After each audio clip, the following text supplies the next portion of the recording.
Hola, estamos haciendo unas pruebas para un en vivo que vamos a hacer con Edilma Prada, con José Navia. Entonces, voy aquí a invitarla.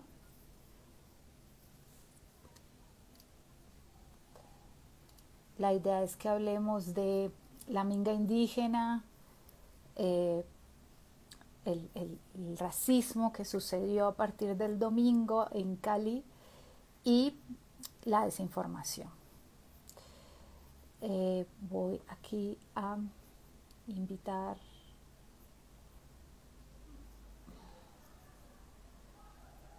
Agenda. Si me estás viendo por aquí, Edilma, ya te invité. Hola, querida. Hola Diana, ¿cómo estás? ¿Qué tal todo? Bien, ¿y tú? Bien, muchas gracias por esta invitación, por este espacio para conversar. Hay que seguir en diálogo de la palabra, decimos en Agenda Propia. Me parece muy lindo y me encanta. Así Vale, que vale. gracias, Edilma. Bueno, entonces voy a invitar a José. ¿José ya está pendiente? Dijo que iba a estar pendiente, sí. Listo. Entonces voy a invitar a José.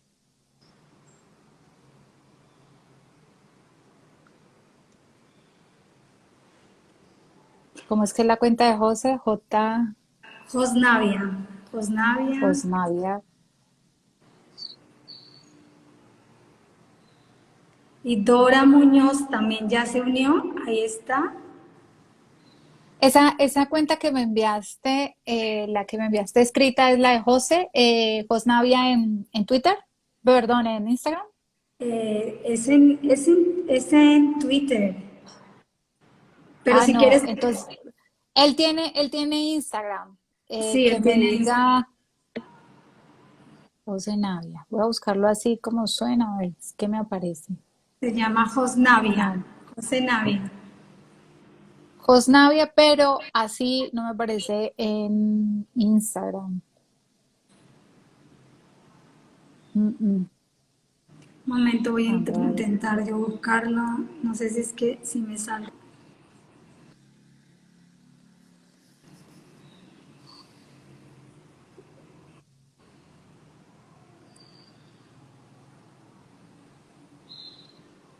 Estoy tratando de entrar a...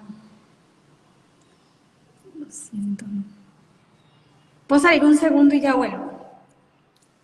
Vale, dale. Vale, ya vuelvo y busco la cuenta de José.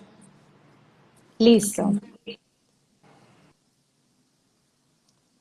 Bueno, entonces mientras los que se están uniendo, quedamos a las 4:30 de conversar con Edilma Prada, que es la directora de Agenda Propia. Es un medio de comunicación dedicado exclusivamente al periodismo indígena. A los que no los conozcan, los invito a que entren a Agenda Propia.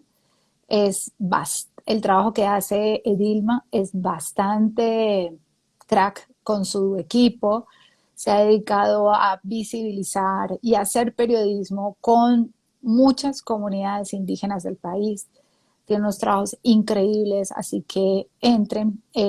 Edilma es especialista en este tema desde hace más de una década y va a estar con nosotros y José Navia, que es un periodista también caucano, también es especialista en temas indígenas. Se expresó, para los que no sepan, expresó su molestia el domingo, perdón, el lunes, cuando salió este titular del diario El País, en el que eh, titulaba que eran los indígenas los que estaban agrediendo a civiles, cuando en esa jornada de protestas y en ese bloqueo en particular resultaron más de 8 indígenas heridos, ¿no? Por civiles. Se presume que eran civiles porque tampoco sabemos, tampoco se ha podido identificar. Deme un momento, yo vuelvo aquí está. Listo, estamos de nuevo con Edilma. Los que estén en este espacio, vamos a conversar. con personas que de primera mano saben y entienden qué está pasando y que hablemos también del racismo. Yo ayer, Edilma, te decía, mientras te voy hablando, voy a ir buscando a José. Yo pensaba poner un tweet como ganó el racismo, ¿no? Al darnos cuenta que se iba la minga. Pero no lo puse porque el mensaje de la minga fue tan lindo que yo no quería que quedara como el mensaje doloroso, porque ellos dejaron una comunicación bellísima, de la cual podemos leerle algo aquí a la gente si quiere. Pero bueno, un poco lo que vimos fue como salieron como nuestros fantasmas más oscuros, ¿no? En el Valle del Cauca el domingo. Ya me busco a José. Vale, Dora Muñoz, comunicadora indígena del pueblo Aquí está Nasa. Dora, Ok, perfecto. ok. Dile a José, porfa, José, si nos estás escuchando, José Navia, pide en tu Instagram invitación, o sea, pide entrar a este live para encontrarte más rápido, porfa. Es muy fácil, en la parte de arriba, tú checas en la parte de arriba, le das clic y allí te dice invitar a unirse y le das, porfa, para poderte ver. Dora, aquí la tengo, la voy a unir. Me sale esperando a Dora. Ella es comunicadora del pueblo Nasa. Aquí está Dora. Ay, qué bonito. Qué bonito Ahí tenerla. está, ahí está, ahí está la Hola, compañera. Dora. Preséntala tú, Edilma. Gracias, gracias. Dorita, bienvenida. Dora es comunicadora Hola, del pueblo Nasa en el departamento del Cauca. Bienvenida.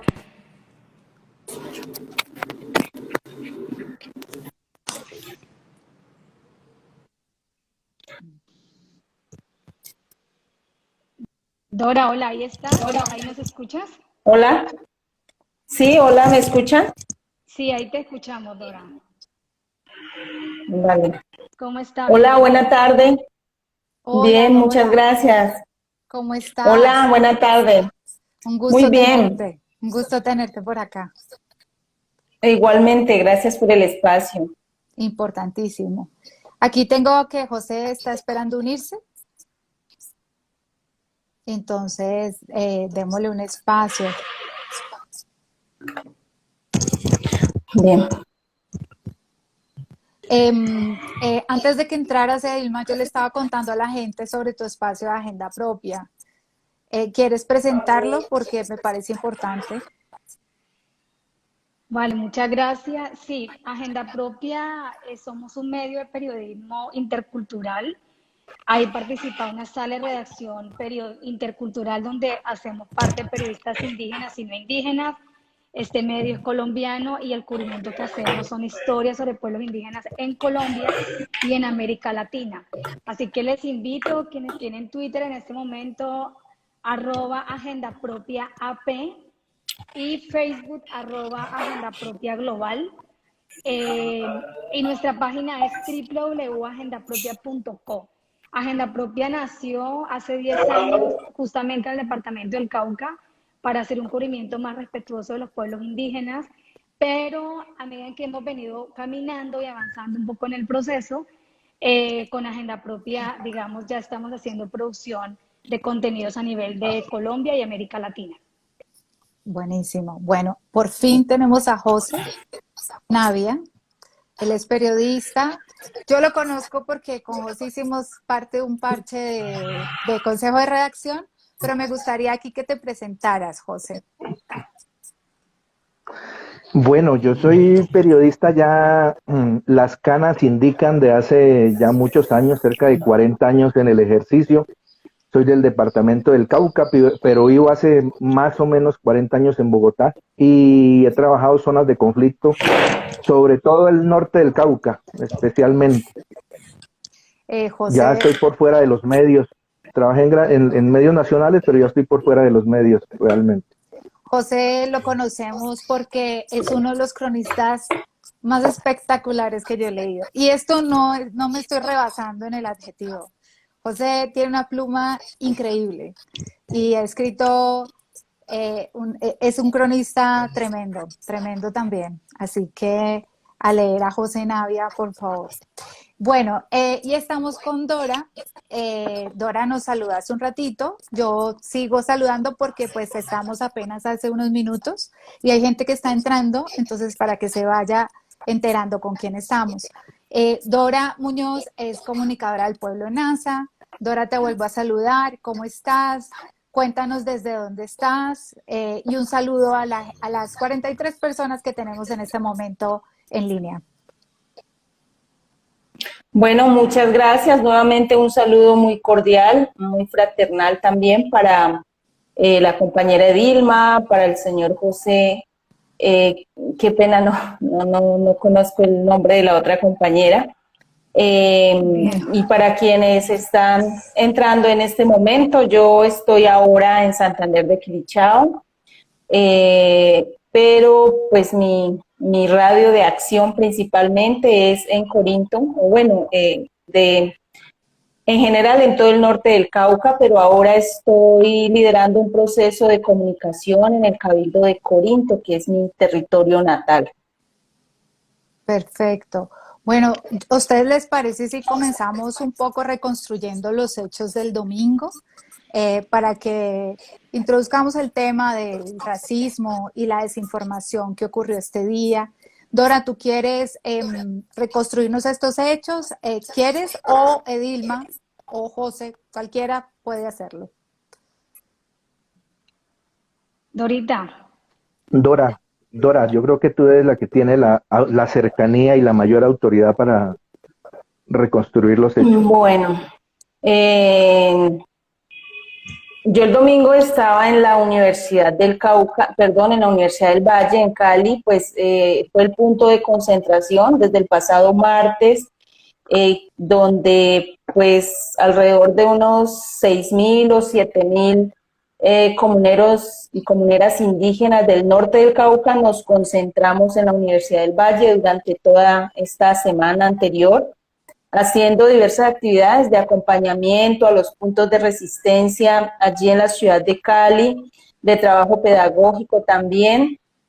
Pues como es costumbre en nuestra dinámica organizativa, las comunidades se turnan la participación en estos espacios. Entonces ya se llevaba una semana de estar allí en Cali haciendo este trabajo con las comunidades y la guardia. Entonces gran parte de la comunidad salió el sábado nuevamente para el Cauca a sus territorios y el domingo se regresaba el otro grupo de comunidades para seguir pues durante esta semana allí en la universidad. También las autoridades de los cabildos y de la Asociación de Cabildos de aquí de la ASIN en el norte del Cauca, pues viajaron y regresaban el día domingo. Este domingo venía una de las autoridades de la ASIN, el compañero Harold Secue, que es tútenas o consejero de la ASIN, iba llegando a la ciudad de Cali nuevamente, en el sector de Cañas Gordas, bueno, como en el cruce de Jamundí-Cali. Cuando él venía por la vía fue interceptado por unos vehículos, unas camionetas blindadas, donde pues descendió gente de civil, todos como con camisetas blancas, gente que habita por ese sector, es uno como de los sectores donde están ubicadas casas fincas y bueno, como de la gente del valle, ¿no?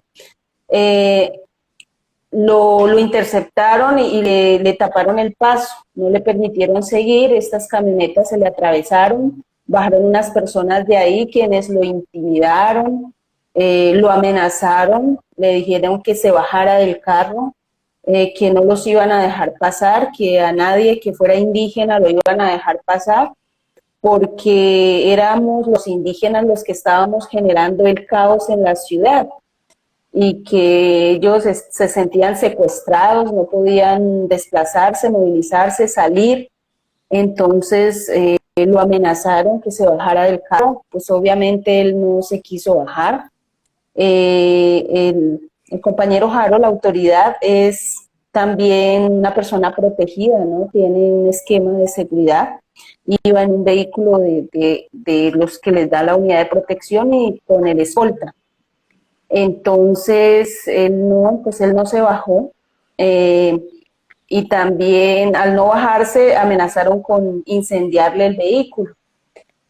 Pues él se quedó allí encerrado en el carro y lo que hizo fue reportar a la gente que estábamos en la universidad que estaba allí acorralado y no lo dejaban circular, no lo dejaban pasar y que lo estaban amenazando y bueno, insultándolo también con frases pues digamos poco agradables. Entonces, al enterarnos de esta situación, lo que hicieron las autoridades, la Guardia Indígena y gran parte de la comunidad fue salir en chivas hacia el lugar donde estaba sucediendo el incidente. Cuando las personas que tenían retenido pues ahí al compañero Harold vieron que se acercaba una cantidad de gente en las chivas, lo que hicieron fue disparar. Fue allí donde resultaron heridas 12 personas de la Guardia Indígena y de la comunidad que acudió pues al llamado de la autoridad. Pues ellos iban como en primera instancia a hablar, a mirar cómo se mediaba para que lo dejaran pasar a él y a otras chivas que estaban detrás con gente que venía a hacer pues como el relevo de los que se habían ido. Al recibir pues los disparos y ver los heridos, la gente que iba en estas chivas pues se indignó muchísimo y lo que hizo fue bajarse de los carros y perseguir a quienes les habían disparado. Estos carros pues huyeron, pero uno de ellos lo lograron alcanzar, al que iba allí manejando, él, bueno, logró escabullirse y se fugó, pero estos carros, uno de estos carros entró a una unidad residencial, a un conjunto residencial, las comunidades hasta allá se entraron y sí es cierto que la comunidad pues muy indignada, muy ofendida por todo lo que había pasado, destruyó este vehículo. Eso es cierto, y es a lo que más fuerza le han dado los medios. La destrucción de este vehículo y pues uno se queda muy sorprendido, ¿no? Creo que, bueno, no se justifica tampoco una reacción así, pero en menor medida se justifica un ataque, como fue lo que ocurrió con las personas que iban como en auxilio de la autoridad que la tenían retenida allí en este punto. En resumen, pues fue esto lo que sucedió. Dora, yo te tengo una pregunta. ¿Cuál es la labor que la Minga hace con, digamos, con la ciudadanía que está manifestándose en el paro y en ese punto de la universidad? Digamos, ¿cuál es el apoyo que le brinda la Minga a estas manifestaciones de Cali? ¿Cuál era? Ya, bueno, la Minga en principio, pues todos participamos en la convocatoria del paro que se dio el pasado 28 de abril. Por ejemplo, las comunidades del norte del Cauca participamos en las movilizaciones que se realizaron en Popayán. Fuimos a la marcha, bueno, todas las actividades que se hicieron allá, no solo pues del movimiento indígena, porque de hecho el paro nacional fue convocado por los otros sectores sociales del país. Participamos allá el día 28 y nos regresamos al territorio.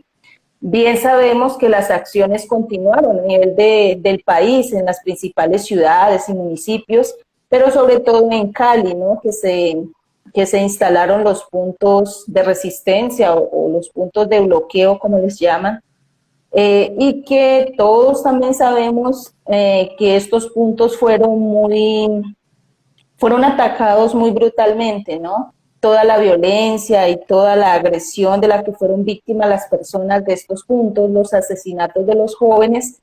Ante esta situación, también los organizadores del paro, sobre todo en Cali y sobre todo los estudiantes, convocaron a las autoridades del norte del Cauca, las autoridades indígenas, a que hiciéramos el acompañamiento, en principio humanitario, como el respaldo, que no los dejaran solos, que los estaban asesinando, que los estaban agrediendo de una manera muy violenta. Por esta razón se decidió, desde el domingo 2 de mayo se fueron algunas comisiones y autoridades del CRIC a enterarse bien de qué era lo que estaba pasando y a tratar de coordinar algunas acciones de acompañamiento. Ya el martes llegamos la masa más grande de gente a la Universidad del Valle. ¿Cuál era el trabajo que se venía realizando? Por comisiones se hacía el acompañamiento a los puntos de resistencia. Un grupo de guardias y de comunidad nos íbamos durante el día a estar allí con las personas que estaban en los puntos de resistencia, a dialogar, a conocer sus realidades, sus problemáticas. Estaban muy interesados en conocer sobre la guardia, a compartir sobre todo, a dialogar. En las noches, en alguna ocasión, en 2 ocasiones, se presentaron confrontaciones. En ese momento también la comunidad y la guardia estuvo acompañando a la gente de los puntos de resistencia, ayudándole a hacer la resistencia. Incluso equipos de salud nuestros, de las IPS indígenas, fueron hasta estos puntos a ayudar a atender los heridos, a evacuar los heridos. Este trabajo era más de hacer como ese relacionamiento o ese diálogo y yo diría, de tejer los lazos de unidad con estos otros sectores de la ciudad de Cali. También se hizo un trabajo que consistía en compartir los alimentos, porque llegaron muchos alimentos desde nuestros territorios. Compartir estos alimentos con la gente que estaba en estos puntos y otras familias, digamos, de esos sectores. Fue como en concreto el acompañamiento que se hizo. También acciones culturales como hacer murales,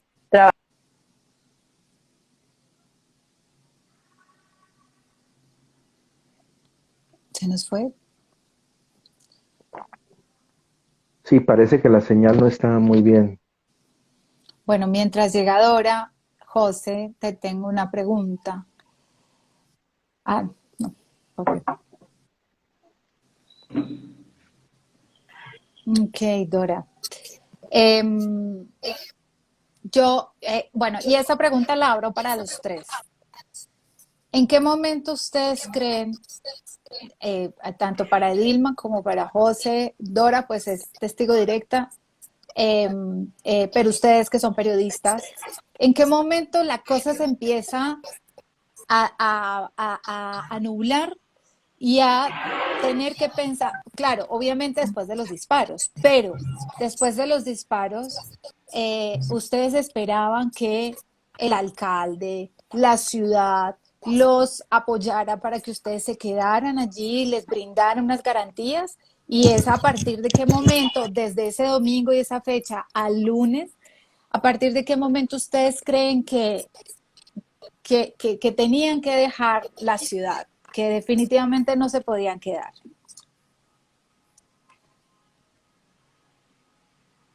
Dora.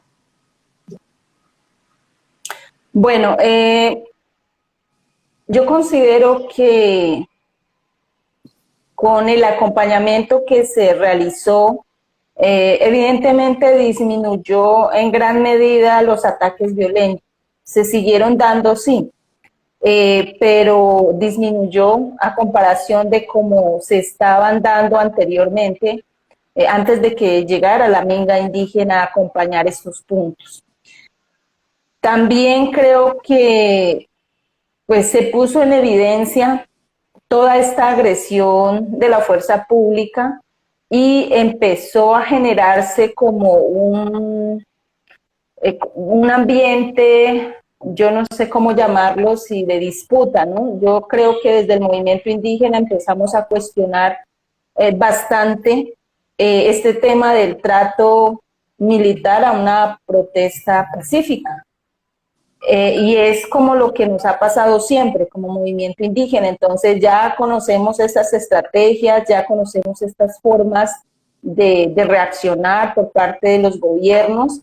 Entonces nos quedaba muy fácil denunciarlo y evidenciarlo. Pienso que los hechos del domingo fueron muy discientes, es decir, hubo acciones allí muy graves para mi concepto, en que civiles disparen a comunidad sin armas y que la fuerza pública los custodie, porque así fue. Y todo esto se logró poner en evidencia. Obviamente sentimos que no habían garantías para que la gente permaneciera realizando el acompañamiento a los distintos puntos. De hecho, después de lo que ocurrió el domingo, las autoridades nos direccionaron no salir más a los puntos de resistencia, quedarnos concentrados en la Universidad del Valle. Otro de los hechos que se vio fue que en estos hechos que ocurrieron, la Guardia Indígena principalmente capturó a varios infiltrados y varios de ellos eran miembros del ejército, miembros activos de la policía. Todo esto se puso en evidencia y esto significaba también un gran riesgo para las comunidades y las autoridades que estábamos en la Universidad del Valle. Nos llegaban muchos mensajes de advertencia también de una toma a la Universidad del Valle. Sí. Creo que las autoridades lo que menos han querido es afectar las comunidades. Ya hemos vivido mucha violencia, mucha muerte y pues no era lo más conveniente seguir arriesgando a la población. No habían garantías por ningún lado. La gobernadora del Valle emitió un comunicado de cerrar las entradas al valle, pero especialmente cerrar las entradas a las comunidades indígenas que estaban llegando a hacer el apoyo. Entonces veíamos como toda esta estigmatización y todas estas medidas fueron tomadas específicamente contra los y las integrantes de la minga indígena. Las autoridades en asamblea analizaron el tema y vieron que no habían las condiciones, sobre todo de seguridad, para la comunidad, que ya se había cumplido el objetivo de hacer el acompañamiento a la gente movilizada en Cali. Ya habíamos hecho como la tarea que nos habíamos propuesto y que ya era momento también de regresarlos al territorio, sobre todo para salvaguardar la vida de las comunidades. Bueno, y hay un componente muy fuerte que fue racismo, ¿no? Yo creo que se sintió muchísimo. Yo quisiera aquí escuchar a José.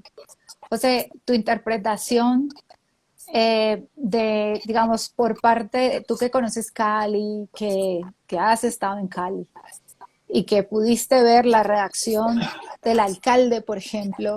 Muchos cuestionamos las palabras del alcalde horas antes, en donde le pedía a la amiga que se fuera, en pocas palabras, se lo pidió. Esto, pues, yo no lo había escuchado realmente de parte de este alcalde que no apoyara a la minga. ¿Y tú cómo lo interpretas, José?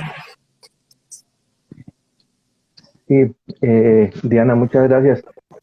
Pues que después de escuchar el relato que hace Dora de cómo ocurrieron los hechos, creo que se reafirma que hay una desinformación casi que total para el país. Para el país, sobre todo, que se informa con los medios masivos tradicionales, porque la representación de lo que ocurrió es completamente diferente a lo que vimos muchos en redes sociales, en las redes de las organizaciones indígenas, de los líderes indígenas, en los videos. Y creo que aquí es que se mezclan muchísimas cosas, el panorama es muy amplio. Una de las cosas que me pareció paradójica precisamente es la del alcalde de Cali. Además, por una cosa, sí, Jorge Iván, los que sabemos, los que conocemos un poco la historia como del suroccidente, sabemos que paradójicamente el padre del alcalde de Cali, Iván Marino Ospina, caminó por todo el Cauca con toda su tropa del M-19, en los territorios indígenas.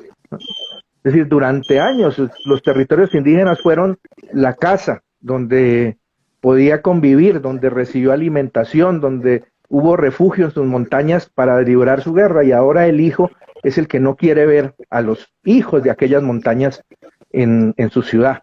Eso me pareció como de entrada bastante fuerte desde mi perspectiva. Lo otro es que creo que se deja ver que en Cali hay un racismo que de pronto no se ha notado tanto, porque es un racismo que está ahí, pero como cuando el afro, cuando el indígena, cuando el mestizo no se subleva, no controvierte, entonces pues no se nota tanto el racismo, ¿no?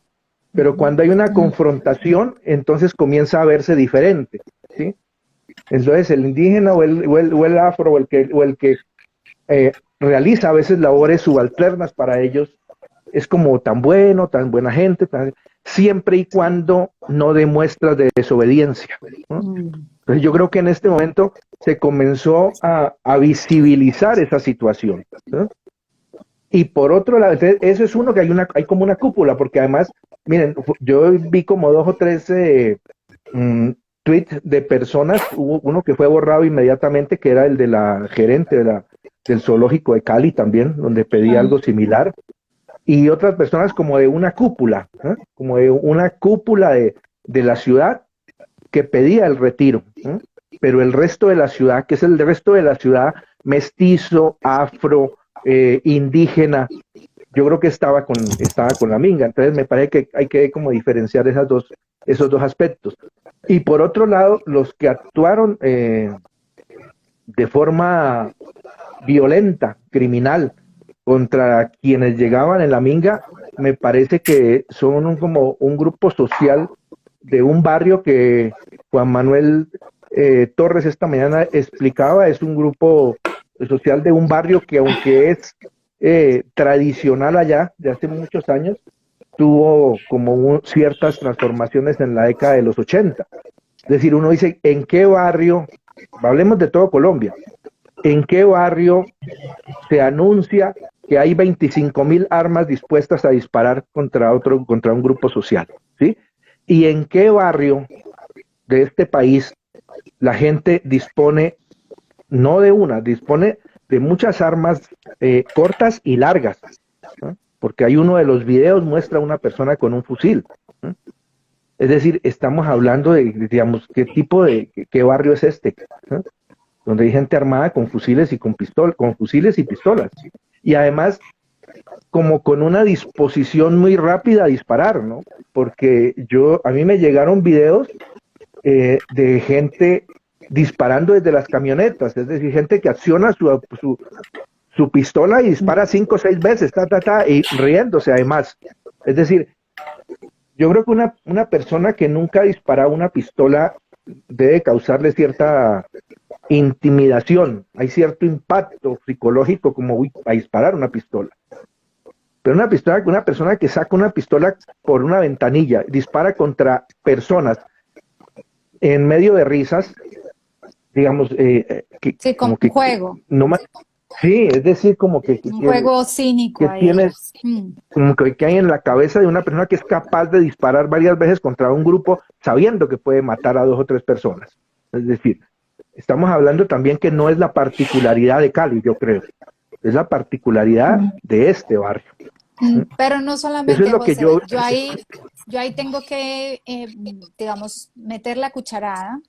No, no es el Ujú. único barrio y no es por barrios, porque es que ese es un lío que tiene que enfrentar Cali y yo no sé a qué otras ciudades de Colombia les esté pasando esto. Pero Cali, acuérdese usted en el experimento que hicieron con nosotros de se están metiendo al edificio de al lado, no sé si se acuerdan, Ajá, ¿sí? Esto fue sí, sí. en noviembre del 2019. Ese día todos los caleños supieron que sus vecinos estaban armados, de clase media, de clase popular y de clase alta. Es decir, hay una fuerte población armada, no sé qué tanto, porque de esto sí no nos cuenta el Observatorio de Seguridad en Cali, que tantas personas están armadas. Y esto lo que emerge es un fenómeno que se sumó a estas manifestaciones y que quizá no era un fenómeno de años atrás. No sabemos desde cuándo la ciudadanía de Cali está armada. Mucha, no toda, pero mucha. ¿Y por qué? Porque Cali tiene unos problemas de seguridad gravísimos. Antes de. Entonces, la gente ha decidido que si se me entran a la casa, que si me roban el carro, que si lo que sea, responde con armas. Fíjese usted que en Bogotá pasó algo muy diciente. Hace, creo que el año pasado, no estoy segura, un médico mató a 3 personas en una zona norte, acá cercana. Esto era como, sí, unas Sí, 120 y pico a las 130 por el norte y, y al señor no le pasó nada. Es decir, el médico dijo que por defenderse mató a 3 ladrones. Entonces, Colombia también, digamos que esto es una muestra en chiquitito de, no sé exactamente qué, pero es un fenómeno que empieza a suceder y que cierta ciudadanía eh, empieza a estar armada. Y entonces se arma unas manifestaciones como esta y entonces sale este odio, porque es como si no quisiéramos, pero de la piel nos sale pus, nos sale odio por todo lado y contra todo el mundo también. Eso hay que decirlo y hay que reconocerlo, porque tenemos que empezar por reconocer nuestras oscuridades en esto. Entonces, yo tenía eso como para decirte que no es un solo barrio y no es que sea no, esto no se estratifica por barrios. Cali tiene una población clase media, popular y alta muy armada, pero bueno, yo ya quiero decir algo de eso. José, no te dejé terminar, discúlpame. No, yo creo que la lectura alrededor de eso era básicamente esa. Mira, que entonces en ese caso estoy equivocado en el sentido de que es un solo sector, porque las condiciones de seguridad en Cali yo las palpé en un par de veces que estuve allá a hacer unas charlas, estuve en algunos de los barrios como en el suroriente, y sí logré palpar que los barrios han ido creciendo. Es decir, se nota un fenómeno parecido al que se da, por ejemplo, aquí en Bogotá con Ciudad Bolívar, con algunos cerros donde llegan migrantes de la ciudad y se van extendiendo los barrios hacia la parte alta, hacia los cerros, y acá en Cali noté que es lo mismo. Entonces la ciudad ha ido creciendo muchísimo, y creo que hay los planes de la alcaldía no alcanzan a cumplir con las necesidades de todos estos barrios que van surgiendo, y la gente llega desplazada, llega perseguida, y llega a tratar como de encontrar un poco de salud, de educación, de vivienda, de tranquilidad. Y lo que resulta encontrándose es con unas condiciones que terminan lanzándolos hacia un entorno violento.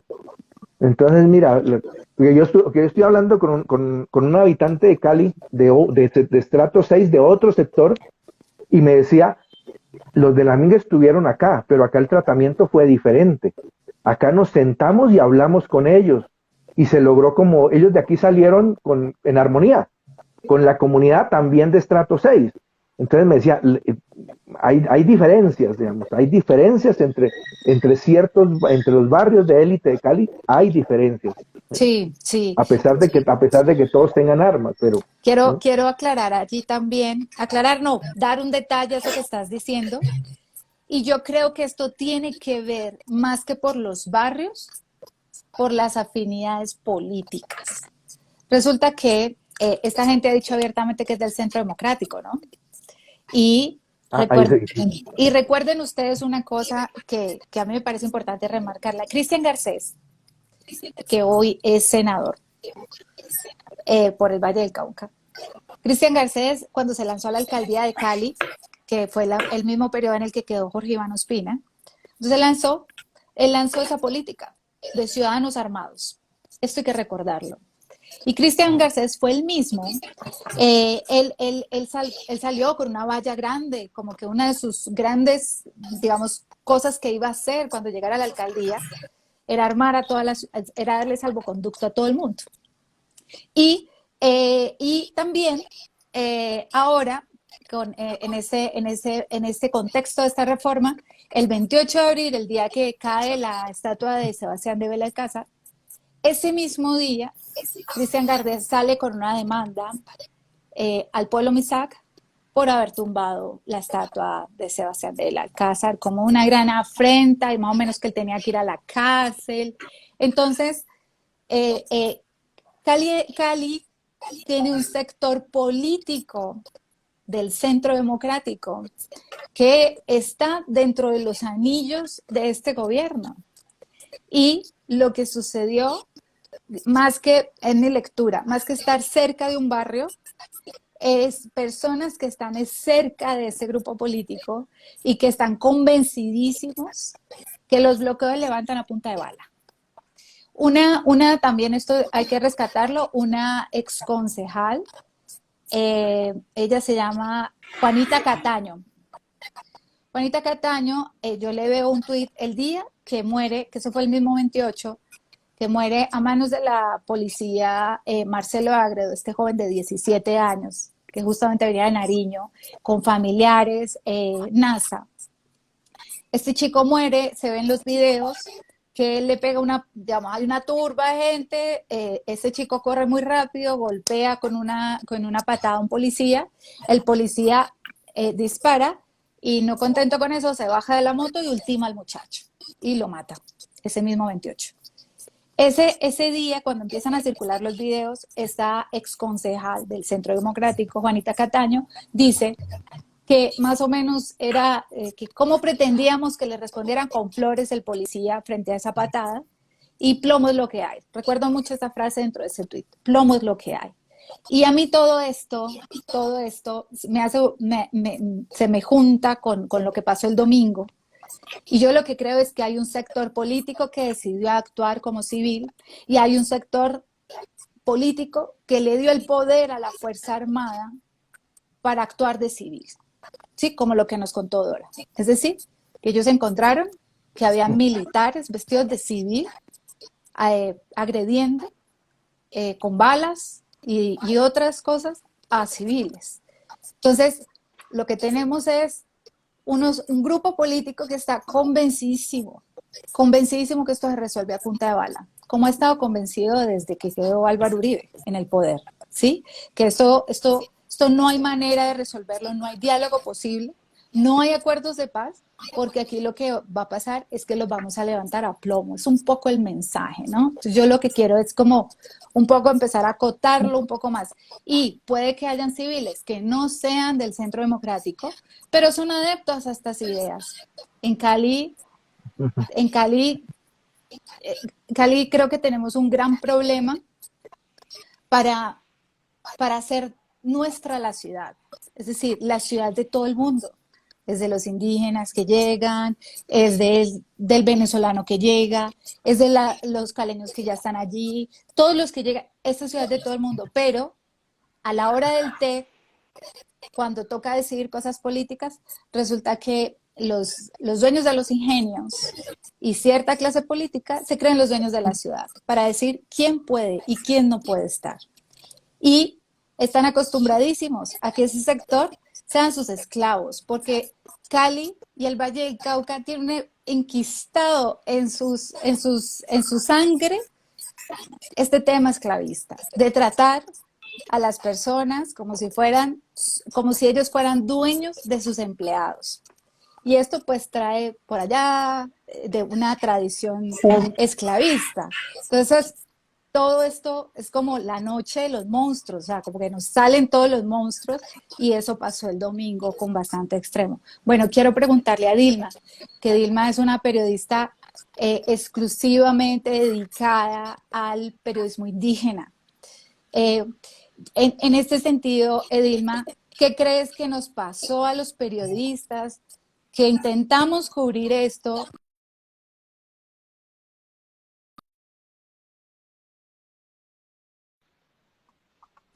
Y que sin duda no lo hicimos bien, porque salieron titulares totalmente confusos. ¿Qué pasó aquí? ¿Qué nos pasó y qué tenemos que aprender? Vale, ahí me escucha. Sí, te escuchamos. Bueno, bien.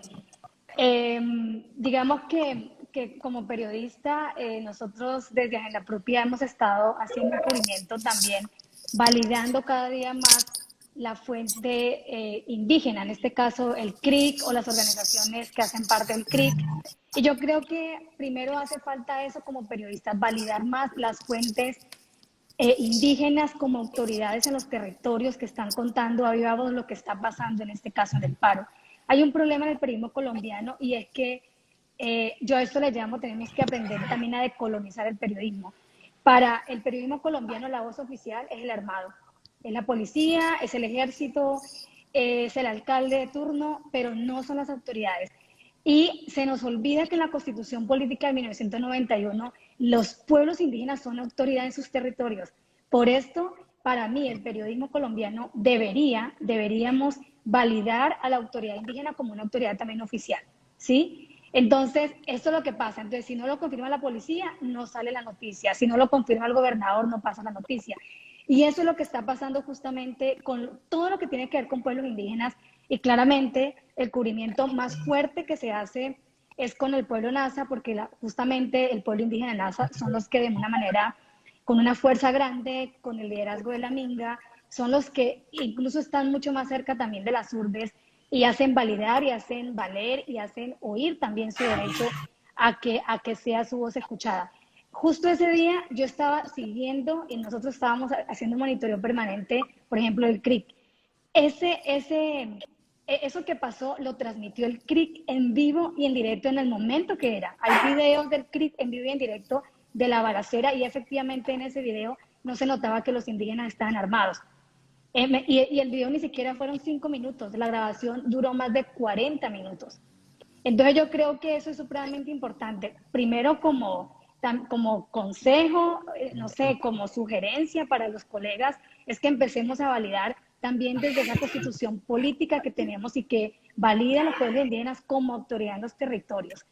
Y es una exigencia, también una solicitud que nos han venido haciendo, digamos, los pueblos indígenas en distintos lugares, y es lo que ha intentado un poco Agenda Propia, validar más las voces de los pueblos indígenas. Mira, yo recuerdo que cuando yo empecé a cubrir los temas del Cauca hace 10 años, yo en ese momento trabajaba como corresponsal de un medio nacional y a mí me molestaba un poco porque el editor de turno siempre me decía, bueno, que la voz del gobernador. Y yo le respondía diciéndole, mira, aquí tenemos más de 60 gobernadores indígenas. O sea, ¿por qué me pide que la entreviste siempre al mismo gobernador de turno y no a los gobernadores indígenas que tienen autoridad en los territorios?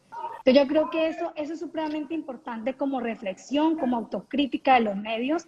Primero es clave revisar la constitución política y todas las normas que amparan a los pueblos indígenas como autoridades en sus territorios y que nosotros como medios independientes o no independientes empecemos a validar, digamos, las voces de las autoridades indígenas. Y eso creo que es una invitación también. Ahora, también tenemos experiencias de malas narrativas.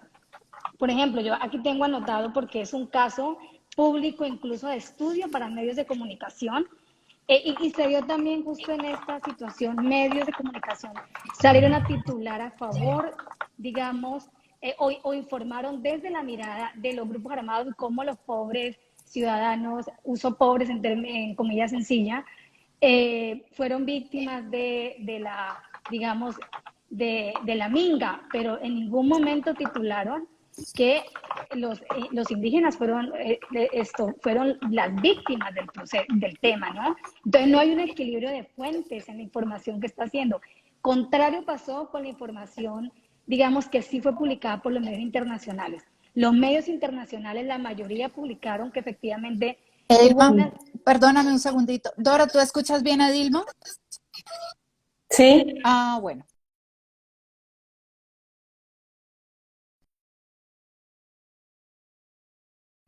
Que no le... Ya, perdóname, Edilma. Estabas diciendo algo súper interesante. Vale, no, quería un poco recordar que en el año 2016 la Corte Constitucional, a través de la sentencia 500, concedió una acción de tutela a favor de los pueblos indígenas, también porque hubo una mala información, en este caso era una tutela incluso contra Séptimo Día.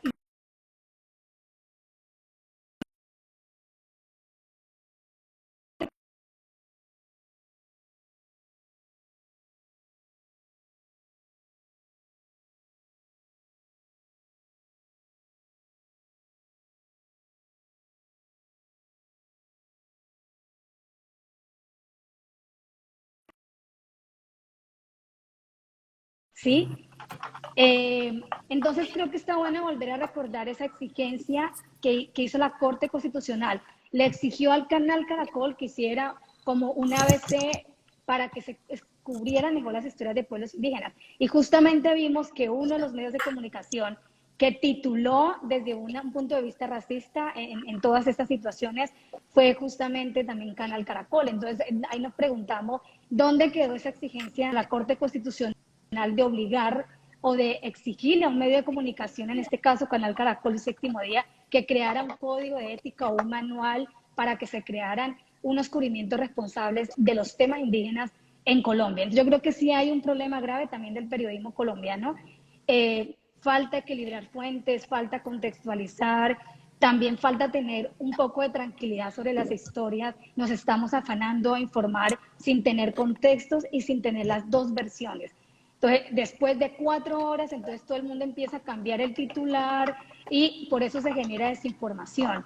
Entonces, yo creo que también, como conclusión, primero, creo que hay que validar más las voces de las autoridades indígenas, esto como autoridades también de los territorios, y segundo, que los medios de comunicación tengamos en nuestras agendas periodísticas unos códigos también para poder informar mejor, es particularmente el pueblo indígena, porque hay unas particularidades muy interesantes que los medios no cubren. Falta contexto cosmogónico, falta contexto social, falta contexto histórico, justamente lo que están haciendo la reivindicación histórica del pueblo Misak.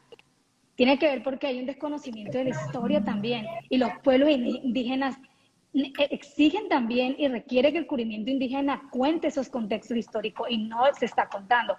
Se está contando que fue derribada la estatua, pero no se está contando lo que originó es de un contexto histórico.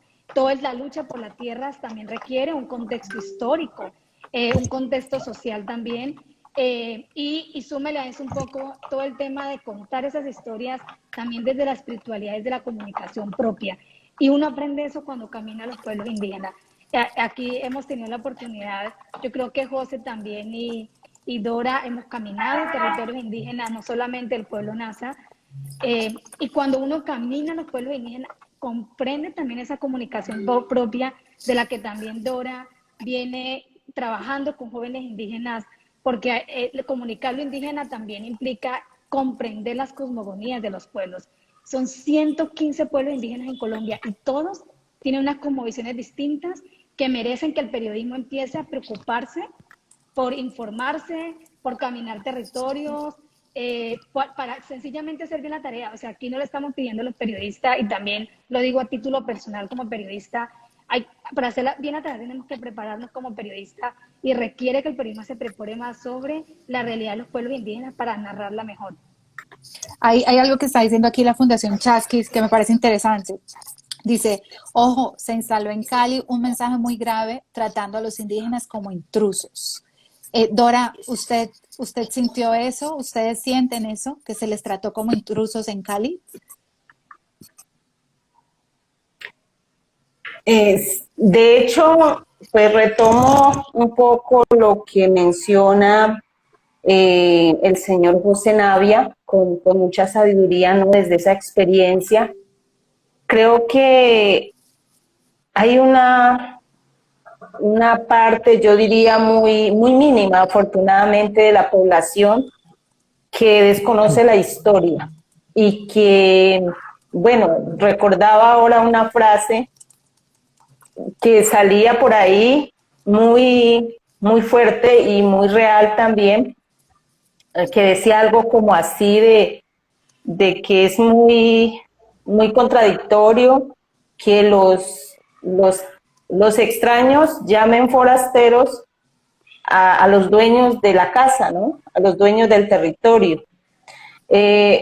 Personalmente no lo sentí así, aunque ese fue el mensaje que sí quisieron instaurar. De hecho, el alcalde, la gobernadora, el mismo presidente, ¿no? Cuando pidió que nos regresáramos a los resguardos, es decir, como expresando esa forma de que los indígenas tenemos un sitio exclusivo y que es ahí donde debemos estar. Pues de hecho nosotros no lo creemos así, no lo sentimos así. Afortunadamente conocemos la historia y sabemos que todo el territorio indígena todo el territorio nacional es territorio indígena. Que todos y todas quienes se creen, no sé, distintos a los indígenas, tienen en sus raíces ancestrales descendencias afroindígenas, que lastimosamente no conocen su historia, o borraron su memoria y niegan esa descendencia ancestral que llevan en su sangre, en sus neuronas, en todo lo que son, que lastimosamente pues creo que se dejan influenciar por unas formas de vida o unos pensamientos bastante errados. Y yo veo con preocupación como que se transmita esa herencia de desprecio, de estigmatización por lo que ellos mismos son. No es un desprecio hacia los demás, hacia otros, hacia nosotros. Es un desprecio hacia ellos mismos. Eso lo veo con preocupación, porque entonces, ¿qué le van a heredar a sus generaciones?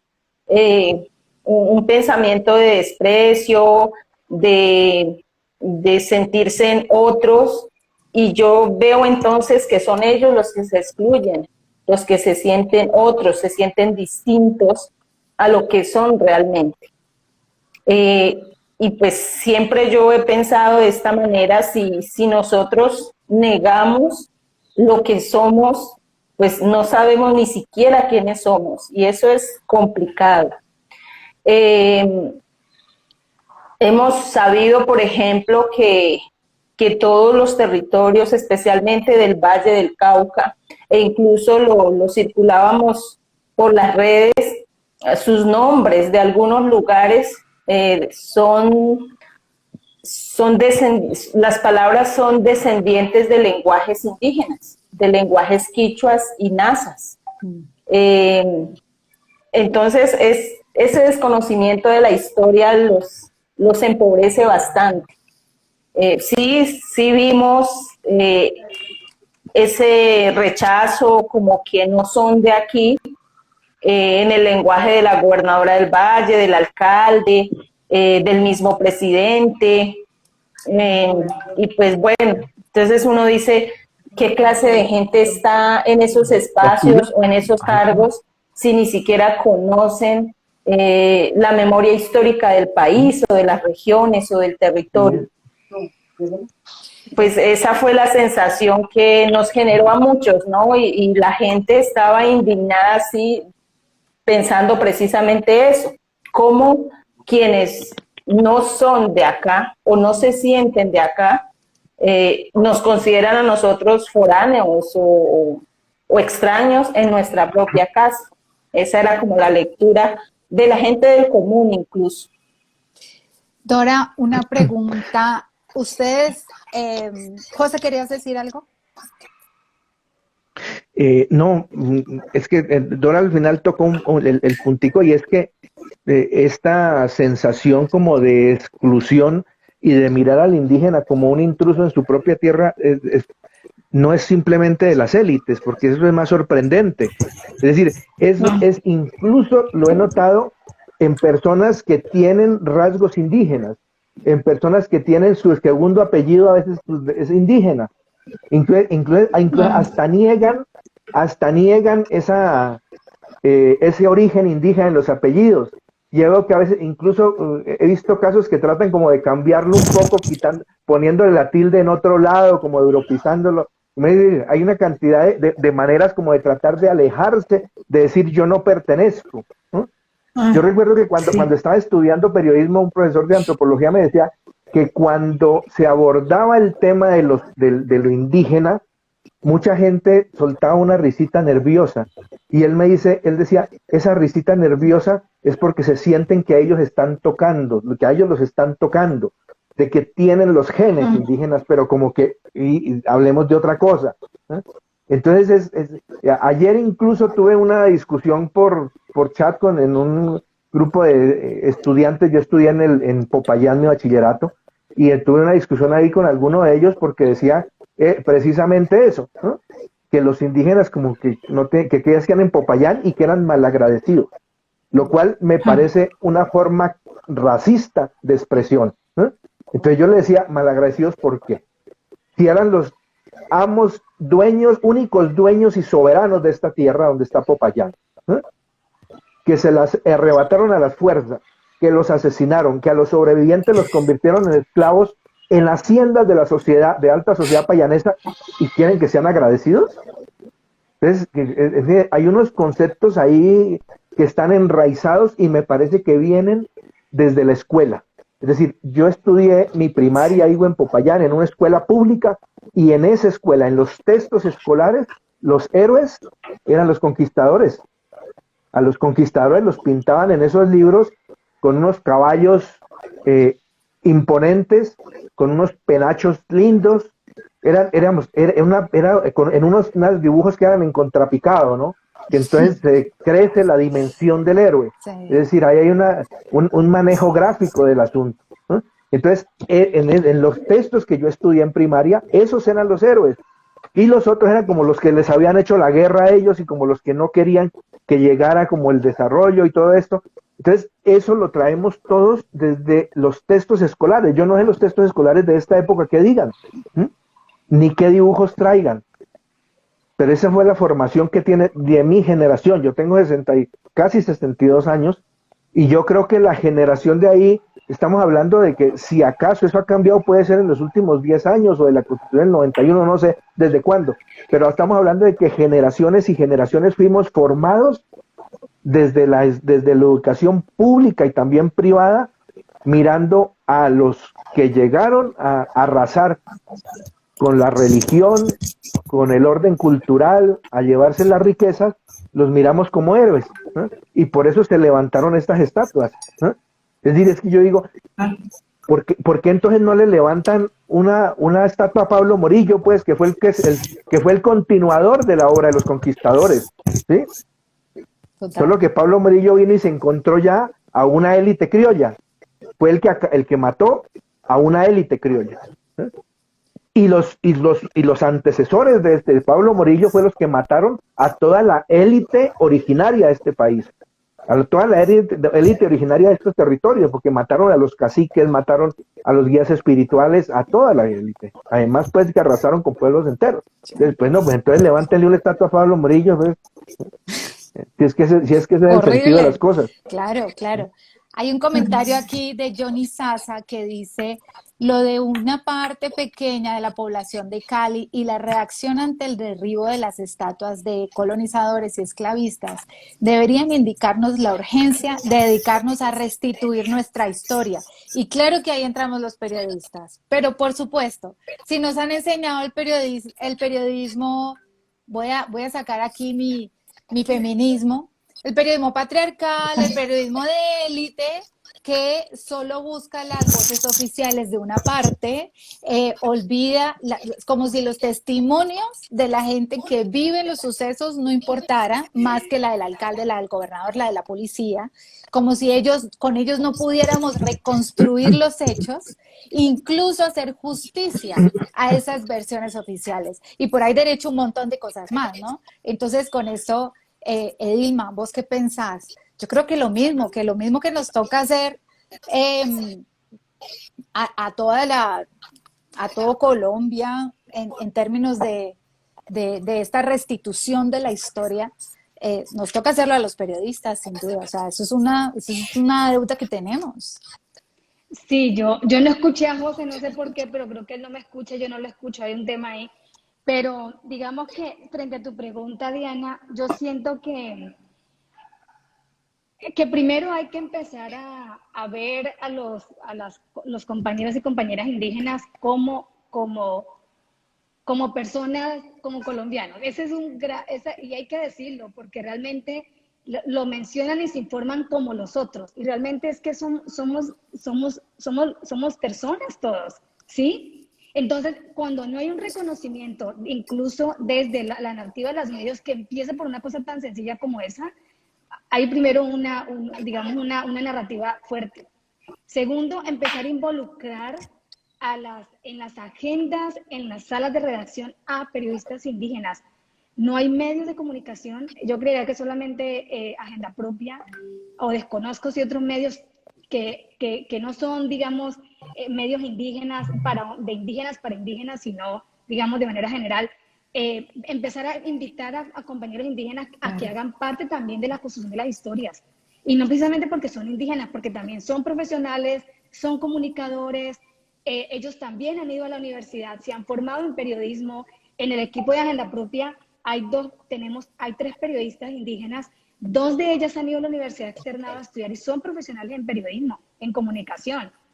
Además, nosotros también tenemos colegas indígenas que además hacen cine también, o sea, que son profesionales en las comunicaciones y los medios no las reconocen. Yo creo que eso es justamente lo que tú decías del patriarcal, entonces es supremamente, ¿cómo voy a invitar a un indígena? Es que no saben leer, no saben escribir. Mira, estamos totalmente equivocados. O sea, hay un desconocimiento sobre las capacidades que tienen los comunicadores, digamos, indígenas en el país. Tercero, cuando uno empieza a construir agenda periodística con ellos, y ese es el otro tema, las agendas se construyen por 2 o 3 que piensan. Nosotros en Agenda Propia decidimos justamente le llamamos círculos de la palabra, para crear agendas editoriales con la participación de consejeros indígenas, hombres, mujeres, niños, jóvenes, para que nos ayuden a construir la agenda periodística. Es un error que tiene el periodismo tiene que abrir sus comités editoriales a la gente, sean indígenas, sean afro, sean campesinos, construir los temas con ellos para que justamente nosotros podamos tener elementos para informar. Y eso no se está haciendo. Cuando no hagamos eso, creo que esas son algunas de las líneas, al menos que Agenda Propia en su experiencia está empezando a tejer.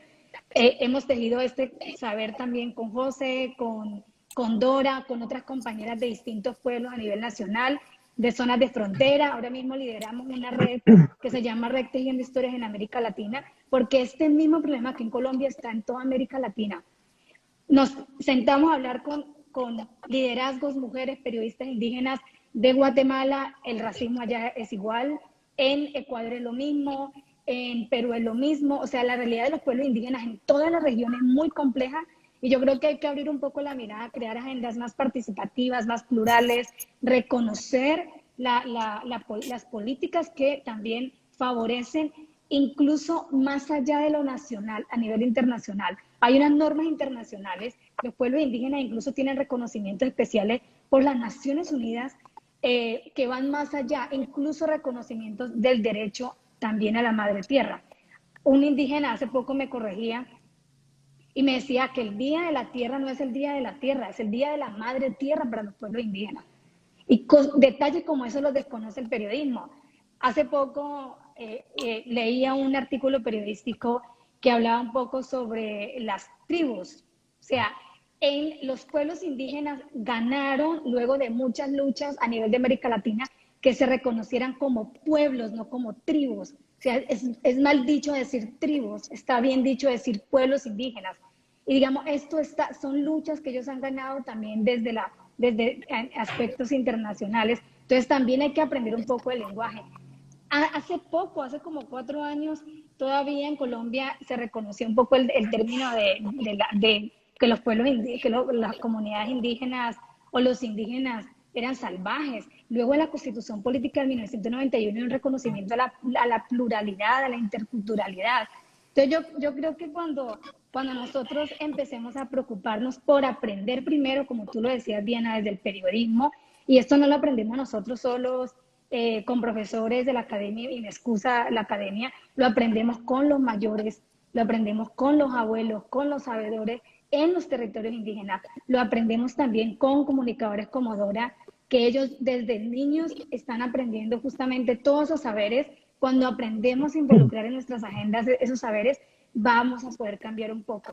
Y yo haría también un llamado digamos, a que lamentablemente en este momento también los medios indígenas y los medios que tienen unas agendas editoriales hacia lo social, también somos estigmatizados. Entonces, hacer espacios de la palabra solo con voces de mujeres, de jóvenes, para poder informar qué es lo que está haciendo Agenda Propia también tiene un señalamiento y eso es muy delicado, digamos, es muy delicado porque lo que intentamos hacer también es justamente abrir la agenda periodística a los sectores que siempre han estado discriminados y en medio de todo este río revuelto de desinformación, del poder armado, del poder político, creo que se delegitima también lo que Iniciativas Independientes como Agenda Propia está construyendo. Entonces yo también hago un llamado en este espacio que se respete un poco también la diferencia de hacer periodismo, el periodismo también, así como se hace periodismo ambiental, así como se hace periodismo de moda, ¿por qué no también tener unas agendas en las que le demos voz a las comunidades? Y justamente como nos hemos dado cuenta, todos estos vacíos en el periodismo, estamos tratando de tejer consejos, recomendaciones, ahí va voz de los pueblos indígenas son realmente los que nos deben enseñar al periodismo, a las nuevas generaciones, a escribir mejor. Finalmente hago una reflexión. Nosotros estamos en este momento también haciendo tejido de historias con comunicadores y periodistas indígenas en la Amazonía y en Centroamérica. Y en esos dos espacios, la participación de las indígenas, una de ellas decía, es que a nosotros siempre nos han narrado los otros y lamentablemente nos han narrado mal, porque no nos permiten que nosotros nos narremos, ¿sí? Entonces yo creo que esa es la invitación y eso también lo he aprendido aquí y reconozco también la sabiduría de Dora en reconocer justamente la comunicación propia de los propios pueblos. Los propios pueblos tienen sus propios géneros periodísticos, tienen sus propios formatos distintos a la crónica, el reportaje, que para mí ya hay que empezar a recoger esos estilos narrativos que ya son obsoletos, ya no lo lee nadie. Hay unas narrativas maravillosas desde las comunicaciones que creo que los periodistas debemos también aprender para ir aplicando un poco esto también. No sé, hasta ahora se habla de periodismo colaborativo, desde hace como 8 años apenas empezamos a hablar de periodismo colaborativo. En las mingas y en las comunidades todo el tiempo se habla de la minga, de la colaboración, del trabajo conjunto, del periodismo colaborativo, la comunicación colaborativa. Se viene hablando de esto desde hace 500 años, como lo dicen los pueblos. Y nosotros estamos apenas hablando de esto hace 8 años y nos creemos los grandes periodistas, ¿no? Entonces yo creo que ese tipo nos falta humildad, yo creo que nos falta humildad a los periodistas, nos falta mucha humildad y tenemos que aprender un poco de las comunidades como mi mensaje.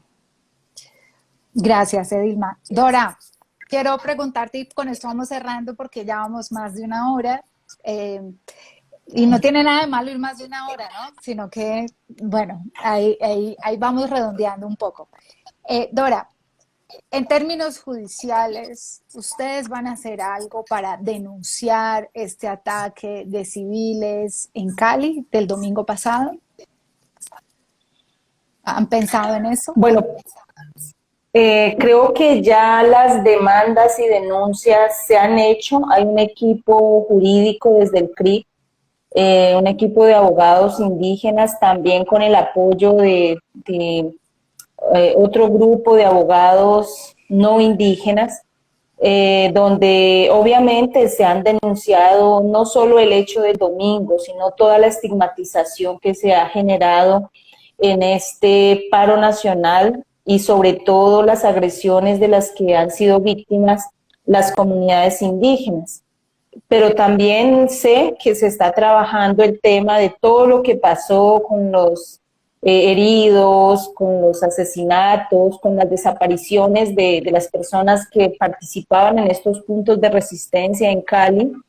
De hecho, hubo también, bueno, yo creo que ustedes conocieron cómo el expresidente Uribe a través de su Twitter iba dando las indicaciones, ¿no? E iba legitimando de alguna manera esas acciones de confrontación o de ataque directo con armas a la movilización.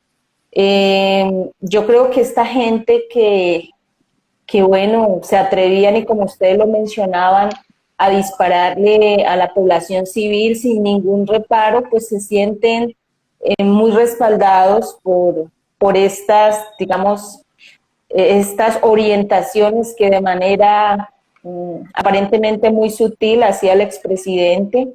Yo pienso que tienen todo el respaldo y que incluso actuaron cumpliendo también órdenes. Una de las personas que fue capturada, infiltrada por la Guardia Indígena, reconoció públicamente en la aplicación de remedio que se le realizó en la armonización, que es un acto pues de aplicación de justicia desde la jurisdicción propia, reconoció que era miembro activo de la policía y que estaba cumpliendo órdenes de infiltración dentro de la minga. Y bueno, entonces no queda ninguna duda de estas estrategias que viene usando el gobierno a través de las Fuerzas Armadas. Yo estuve en uno de los puntos de resistencia donde estaban haciendo un bloqueo intermitente, la portada al mar, la vía Buenaventura, que le llamaban allá la portada de la libertad, ¿no?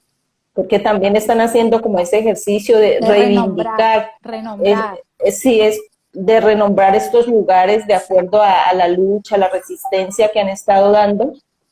Estábamos allí como haciendo este trabajo de acompañamiento, de conversa, conociendo cómo están organizados, qué necesidades, digamos, de víveres o de salud tenían. Y estábamos ahí un grupo hablando como con los líderes de ese punto, y mientras los jóvenes estaban desarrollando actividades culturales, de pintura, de danza, de música, allí con la gente que estaba ahí reunida, y como a 2 cuadras estaba el punto de resistencia, pues la barricada, donde estaban los jóvenes que se han denominado en primera línea, ¿no? De repente llegó un furgón, como a media cuadra del lugar donde estaban los jóvenes. En la barricada se paró y bajaron unos tipos de civil armados y empezaron a disparar. En ese momento pues fue la confusión, todo el mundo corrió a auxiliar los heridos, resultaron heridos 3 jóvenes de los que estaban ahí adelante. Cuando la gente reaccionó y la Guardia Indígena reaccionó y persiguieron a estas personas, ellos se escabulleron en un CAI de la policía cercano.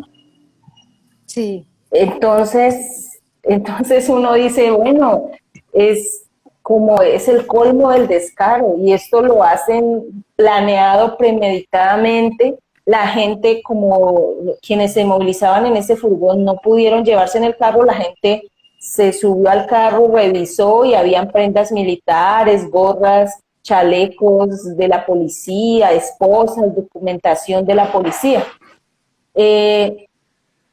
Ante esto, pues, sale un comunicado del general del ejército, de la policía, perdón, diciendo sí, que efectivamente el carro es de su institución, que allí llegaron estos policías ante un llamado que le había hecho la población de ese sector, que porque quienes se encontraban pues haciendo el bloqueo les estaban como extorsionando, pidiéndoles plata, algo así. Pero entonces, ¿cómo justifica que si son miembros de su policía o de su ejército, vayan de civil y a disparar así a diestra y siniestra? Estos hechos todos se han denunciado junto también con los hechos de agresión directa a los pueblos indígenas. Otra situación que se dio fue que en un tuit el expresidente Uribe publicó una foto cuando iban las caravanas de carros de acá, del territorio, unas camionetas. Una de ellas iba con la bandera del CRIC, que es rojo y verde. Y él colocó en su Twitter diciendo que iba un grupo del ELN, un grupo terrorista, a apoyar el paro en Cali, que había que reaccionar, fuerte con ellos, ¿no? No recuerdo ahorita textual el mensaje, pero lo que asusaba era que había que atacarlos con armas porque eran terroristas. ¿Cómo se va a confundir? ¿Cómo va a confundir una bandera con la otra? Porque fue lo que luego, después de hacerle pues el reclamo, salió a decir, ¿no? Que era una equivocación de su asesor.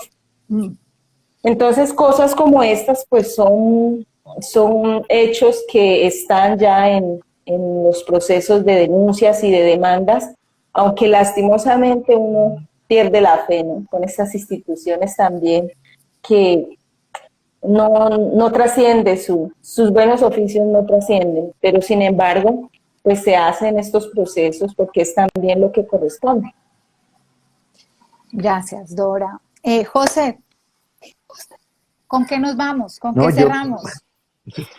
A ver, no, yo creo que para finalizar, me parece que en un eventual diálogo nacional generado por las protestas, deben ser incluidos los directores y los dueños de los medios masivos tradicionales de comunicación. Exacto. Porque creo que en este momento tenemos que informarnos, creo, por unos 4 canales.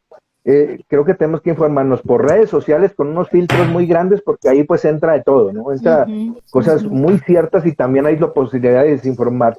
Tenemos que informar por redes sociales, por medios alternativos, por medios internacionales, y pues yo dejo de último los medios nacionales, porque es que de verdad, en estos días incluso estuve hablando con una amiga que le tiene fobia a las redes, y entonces su versión de las cosas es la que ha obtenido. Yo le dije, ¿tú por qué lado te estás informando? Entonces está informándose solo por los medios nacionales. Y su mirada de esto que está pasando es absolutamente diferente. Entonces yo creo que tenemos que utilizar esos otros canales necesariamente con cierto filtro, las redes sociales, pero tenemos que utilizarlas para informarnos, para tener una visión más integral. Y creo que es necesario incluir a los directores, a quienes administran los espacios. Al periodista no, porque es que el periodista cumple la misma función que puede cumplir un policía, ¿cierto? Como que no diga eso. Cumple con una política. Realmente cumple. Mira, desde esta perspectiva. Mira, es decir, miremos esta cosa. Hay un tipo de periodismo que es el periodismo antiguo, que es el periodismo asalariado, ¿no? Nuestra generación de periodistas, la única forma de empleo que tenía era el salario. No existía otra manera. Sí. Estas nuevas generaciones de periodistas hacen crowdfunding, ustedes tienen un medio que es independiente, tienen otras maneras de crear, pero los que es el periodista asalariado se adapta a una política editorial. En ese sentido digo que cumple con un mismo papel, es decir, prácticamente cumple con ciertas orientaciones que se le dan. Es decir, yo trabajé en medios nacionales, es decir, y mi trabajo, yo creo que ahí están los archivos, pues ahí se puede mirar lo que, pero se cumple con unas políticas editoriales. Todo el mundo trata de ser políticamente correcto con la política editorial de su medio, para no arriesgar, porque es el periodista asalariado, Sí. ¿cierto? Entonces hay como una similitud en el que sale a la calle con unas órdenes, con unas políticas ya trazadas, a cumplir con esas políticas ya trazadas. Así es, así Porque es. es que uno dice, tienen que entrar los medios, porque es que uno como, después de ver todo lo que pasó, uno como encuentra que, por ejemplo, para decir algo, un medio de la ciudad de Cali, en su primera página, su titular es "Indígenas agredieron a habitantes del sur de Cali". El país, digamos, Y en el ninguna, país. y en ninguna parte se menciona El los país 8 de, indígenas el heridas, país de Cali hizo esa. se menciona a ningunos, Publicados. no se menciona a los 8 indígenas heridos, no se menciona que hubo civiles dando plomo, ¿no? No se menciona que estuvieron amparados o que por lo menos hay una relación confusa pues con las autoridades, ¿no? Y el otro periódico del Valle, lo que titula ese día, al día siguiente es: "Piden a indígenas regresar a resguardos, reiteran llamado a la no violencia", ¿no? Aquí se menciona que hay unas personas heridas, pero dice que alguno de estos dice incluso que hubo tiroteos, ¿no? Y que hay 8 personas heridas. Los 8 personas fueron 8 indígenas heridas. Claro, Cuando claro. cuando tú dices que hubo enfrentamiento y hay 8 personas heridas, deja un campo de ambigüedad inmenso. Enorme. ¿Dónde estaba el Claro, editor de esa nota? para dar a entender que sí, que hubo un enfrentamiento y hay de lado y lado. Claro. No, aquí hubo disparos solo desde una parte y heridos de una sola parte. Eso tiene que quedar clarísimo, Entonces, José. Eso tenía claro, que haber quedado clarísimo. Y digamos, si uno lo mira desde las normas del periodismo, tenía que haber quedado sí, claro. sí. Es decir, la precisión. La novela, el cuento puede darse el lujo de tener ambigüedad. El periodismo no puede tener ambigüedad. Exacto. El periodismo tiene que ser preciso, ¿no? Y tiene que haber confrontado fuentes. Y yo vi un video ahí con el sello de un medio de comunicación también, donde se muestra únicamente la entrada, lo que relataba Dora, la Exacto. entrada de los indígenas, como el ataque que hacen al sitio donde entró la Y camioneta lo de la, que estaba disparando. Pero no muestran lo otro. Y ese video está puesto en un medio de comunicación, ¿no? Claro que, Y ya digamos, después esa hay, situación fue transmitida hay- por el CRIC, o sea, el periodista debió haber tenido esas dos fuentes. es lo El que digo, video digamos, ese del dron, que sí, fue el que circuló no sé quién, y el video de la transmisión sí. en directo del CRIC, o sea, cualquier No, lo que periodista. pasa es que de todas maneras Es, allí es más, sí hay muchos pero, videos que hay que incluir. sí, pero es más, hay un video incluso hecho por algún residente de ese mismo conjunto residencial, donde él va mostrando, va caminando con la cámara y dice: "¿Por qué se entraron aquí? Oiga, ¿por qué se entraron aquí?". Y alguien dijo: "No, porque es que alguien de aquí estaba disparando y lo vieron". Eso explicaría lo otro, pero es que se presenta una sola parte Exacto. del hecho. A ver, El presentar una sola parte del hecho te distorsiona completamente todo. Entonces, por eso digo, totalmente. los medios, digamos, tendrían que entrar como en ese diálogo, porque es que eso genera violencia. Y Es decir, allí yo dime, digo, rescato lo que dijo Dilma. Esa rapidez con la que salieron a informar al otro día con grandes titulares es la que hubiera podido evitarse si reúnen la mayor cantidad de videos, si llaman a Dora, a los pueblos que estaban allí en esa minga, si permiten relatar completo, digamos, la película completa, porque es que la realidad es así. La realidad son unas esquirlas que quedan por ahí, y si el periodista no se encarga de reunirlas todas, pues entonces termina desinformando, en vez de informar. Entonces, claro, en este caso, coger ese pedacito del edificio era quedarse con una sola parte, peligrosísima además, porque la posibilidad de desinformar eran todas. claro, pero es que además el asunto no fue solo en el Valle, porque yo he estado revisando por lo menos las primeras páginas y algunos medios de comunicación, y en sus primeras páginas, que es donde va lo titular, donde van las informaciones más importantes de un hecho. Por lo menos, mira, yo vi las primeras páginas de los principales periódicos de Barranquilla, de Cali, de Bogotá, y de Medellín, y ninguno de esos periódicos cuenta lo que ocurrió allá, No. incluso con titulares que no tienen nada que ver. Hay titulares que como si no hubiera ocurrido. Para algunos ni siquiera ocurrió un hecho violento en Cali. Y para Totalmente. otros es un hecho, pero no de que haya indígenas heridos por unos civiles armados que salieron a disparar en un espacio urbano en la tercera ciudad del país, ¿no? Es Hagamos, decir, son cosas ambiguas. cerremos con una restitución titular. ¿Cómo titulamos, Dora? Lo que pasó el domingo. Titulemos.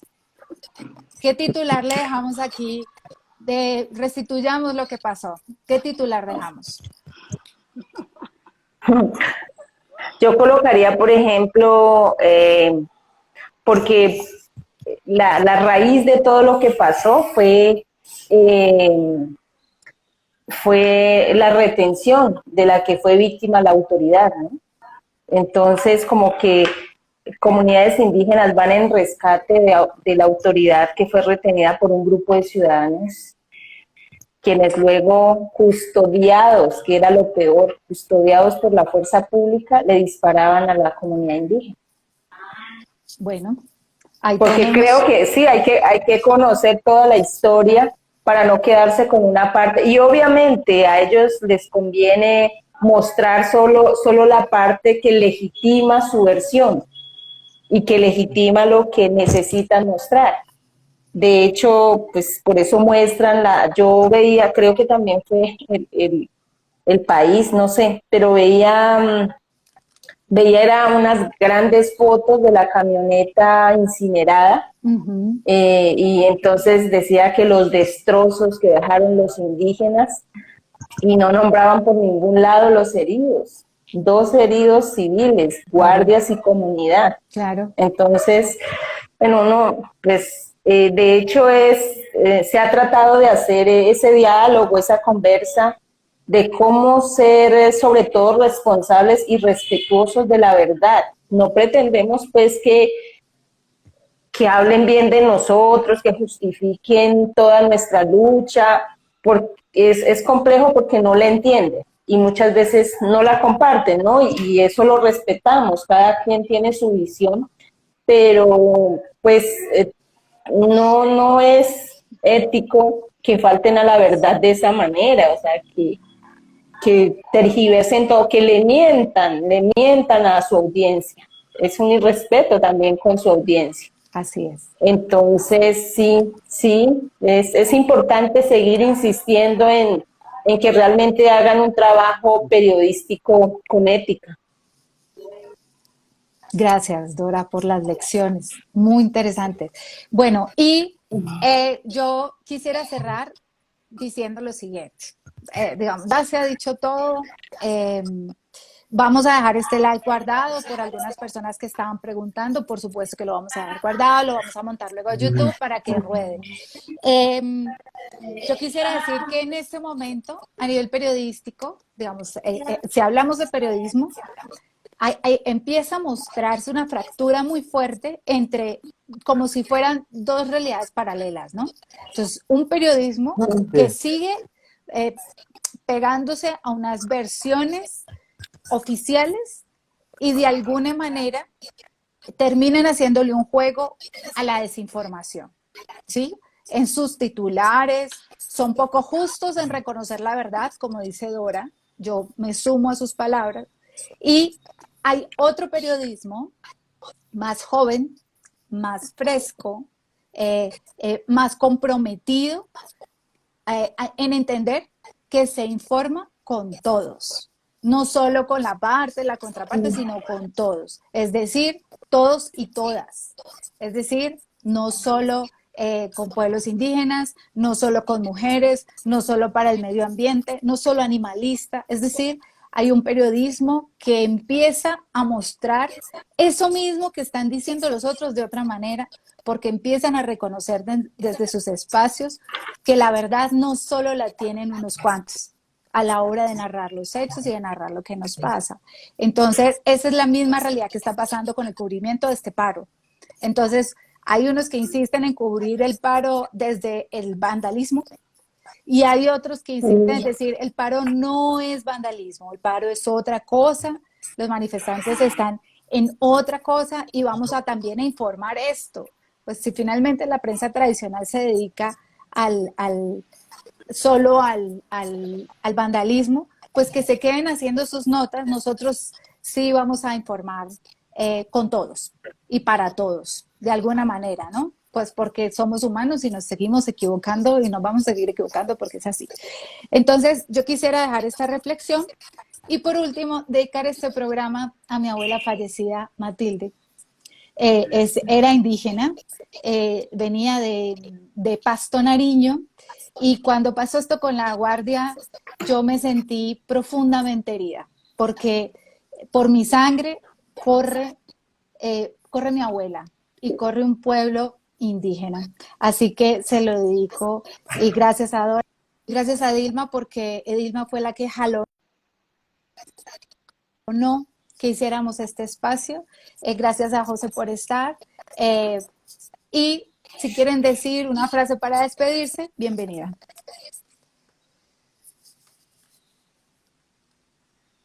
Pay. Listo. Dilma. No, yo finalmente diría que efectivamente es bueno hacer autocrítica. Yo creo que cuando uno camina con los pueblos indígenas, uno también empieza a aprender a que hay que hacer reflexiones, ¿no? Y conversar. En lo indígena se conversa mucho, para en esas conversas también empezar justamente a construir, a decolonizar, a construir. Y celebro todos estos espacios de diálogo, de minga comunicativa, de abrirle, digamos, también el corazón un poco a reconocer que también nos equivocamos, pero que podemos construir mejores cosas, mejores contenidos. Y creo que es momento de hacer, o sea, yo siento que el país tiene una deuda histórica con la verdad, con los pueblos indígenas, con las víctimas. Porque tal vez tenemos unas herencias que incluso yo a veces digo, pucha, a veces como que trato de no culparme cuando nos equivocamos porque venimos con una formación también fuerte, ¿no? Como que nos formaron con una estructura y quitar esas estructuras también es complejo, pero entonces creo que hay que hacerlo, creo que hay que empezar a ver lo que no está bien y empezar también a ser humildes. Yo creo que la palabra es, seamos humildes, porque a veces no reconocemos que nos equivocamos en el periodismo, y también es bueno reconocer que nos equivocamos para justamente luego titular mejor. Diana, gracias. No, a ti, Elma, he aprendido mucho de ti. José. Diana, simplemente yo creo que para hacer un llamado a los colegas a que miren a los pueblos indígenas y a sus líderes como sujetos de derecho, como sujetos políticos, porque es que se ha mirado casi siempre en el periodismo tradicional desde lo exótico, ¿no?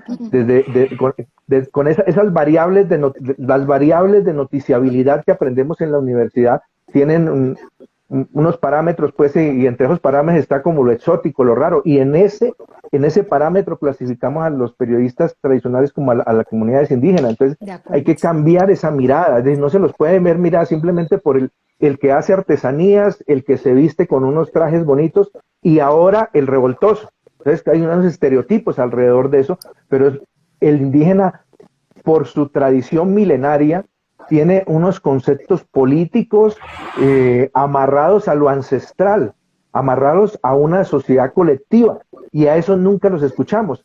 Y yo creo que en eso hemos retrocedido, porque mira que por allá en 1920 y pico a Manuel Quintín Lame lo entrevistaban como sujeto político, ¿no? Manuel Quintín Lame, el Espectador le hizo, no sé si una o más entrevistas, que sucede una por lo menos. Aparecían los libros, por lo menos. Claro, en Cromos también lo entrevistaban, y lo entrevistaban no como el sujeto exótico, sino que lo entrevistaban como un líder político, ¿no?, de las comunidades indígenas. Estamos hablando de 1920 y pico, ¿no?, después de que él se traslada del Cauca a desarrollar su lucha en el Tolima. Y en esa época lo entrevistaban bajo esa perspectiva. Y en eso hemos retrocedido, porque en el 91, que es cuando comienzan a aparecer los otros líderes visibles, pues Floro Tunualá, que va a la constituyente, y Rojas Virri, lo comienzan a entrevistar desde lo exótico, ¿no? como desde lo extraño. Y después, últimamente, pues con los bloqueos, se lo comienza a entrevistar como el revoltoso. La criminalización. Pero no se lo escucha. No, sí, no se lo escucha. Claro, ¿qué tiene que decir el indígena realmente sobre el derribamiento de estos personajes, sobre lo que es el territorio, ¿no? Sobre lo que ha implicado el resistir en el caso del Cauca, resistir durante 50, 60 años contra los grupos armados que trataron de imponer justicia y gobierno en sus territorios? Y si no es porque las comunidades indígenas se paran en la raya, estos grupos insurgentes se hubieran apropiado de todos los territorios. Claro. Hubieran sido prácticamente de ellos. Los indígenas fueron los que, como se dice en el Cauca, les pararon el macho, los que se les pararon en la raya y no permitieron que estos nuevos grupos que estaban llegando allá ocuparan los territorios. Y eso, si hacemos cuentas, a los indígenas del Cauca les ha costado más de 80, 100 muertos en la lucha contra los grupos insurgentes, especialmente las FARC, cuando entraron allá a tratar de imponer justicia y gobierno, ¿no?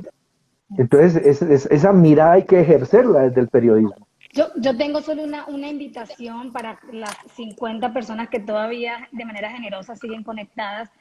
En Agenda Propia, el Facebook de Agenda Propia Global, estamos haciendo en vivos o círculos de la palabra con distintas voces, distintas mujeres, madres, jóvenes, líderes, para justamente escuchar y comprender esos sentires que no están saliendo en los medios. Los invito para que está todo esto ahí mismo en Facebook. Hoy, por ejemplo, tuvimos un espacio justamente con las madres, y las mamás indígenas tienen su mirada, los jóvenes indígenas tienen su mirada. Estamos haciendo análisis incluso de qué es una minga, qué es una guardia indígena, porque también hay mucha desinformación. Entonces los invito para que vayan a estos espacios que son públicos. También nos están transmitiendo varias organizaciones aliadas para que justamente llegue a más gente, y también de esa manera poder informarles. También les diría que recomienden estos espacios distintos en sus medios, ustedes que también tienen, digamos, la palabra en las redes en este momento, para que también la gente pueda informarse de otra manera. Yo pienso que hay que pasar la voz, y les invito para que vean un poco estos espacios de la palabra, porque finalmente es eso, es conversar, es explicar. Hace falta periodismo para explicar en este momento en Colombia y en América Latina. Gracias, Edilma. Gracias, Dora. Bueno, yo quiero algo? agradecer, sí, agradecer muchísimo este espacio. Yo creo que pues es una de las ventanas que se abren ante tanta desinformación y nos permiten acercarnos de alguna manera, ¿no? Pues sí, felicitar también la iniciativa de querer rescatar un periodismo o una comunicación que nos permita seguir construyendo, porque creo que es también el papel de la comunicación, construir esos otros saberes, esas realidades, construir una palabra digna, como lo decimos nosotros, y comunicar para la verdad y la vida. Es como el propósito que siempre nos hemos planteado, y bueno, estos espacios para mí son muy valiosos, nos enseñan también bastante, y pues creo que a pesar de todo, a pesar de lo difícil, pues hay esperanza, y eso es lo que nos mantiene. Entonces, agradecer infinitamente. Vale. Un beso y un abrazo. Diana, una cosita final, ya que menciona, que Dilma menciona los espacios. Yo creo que sí, yo tengo este libro, lo publicó la Universidad del Cauca hace ya unos 4 o 5 años, que se llama La Fuerza del Ombligo, ¿sí? Aquí hay 22 crónicas de las que yo he hecho en territorios NASA del Cauca, y en los que se explica como los orígenes de la guerra, los orígenes del conflicto en el territorio, y por qué razón la pugna con las FARC, por qué razón la resistencia se transmite de generación en generación, por qué razón nace el Quintín Lame y todas estas cosas. Entonces también está por ahí, lo pueden buscar como La Fuerza del Ombligo, con la editorial Universidad del Cauca, que ahí también se cuentan algunas de estas cosas relacionadas con los orígenes del conflicto en el territorio NASA del norte del Cauca. Y a todos ustedes, Muchas siempre, gracias. siempre, siempre la puerta estará abierta en Cuestión Pública para que conversemos, para que hablemos, para que rectifiquemos, para que hagamos, en últimas, por ahí le leía a Patricia, comunicación con afecto y humanidad, y diría, y humildad, que dice Edilma. Así que un abrazo a todos, cuenten siempre con Cuestión Pública, por favor, para informarse. Estamos haciendo esfuerzos muy grandes para llegar con buena información, llegar ágiles porque el momento así lo requiere y llegar con los protagonistas que para nosotros ya son otros y otras. Esto es importante. Se les quiere y estamos ahí en contacto. Gracias a todos y todas. Chao, hasta luego. Bueno, Chao. gracias, chao. Chao. Chao. Chao.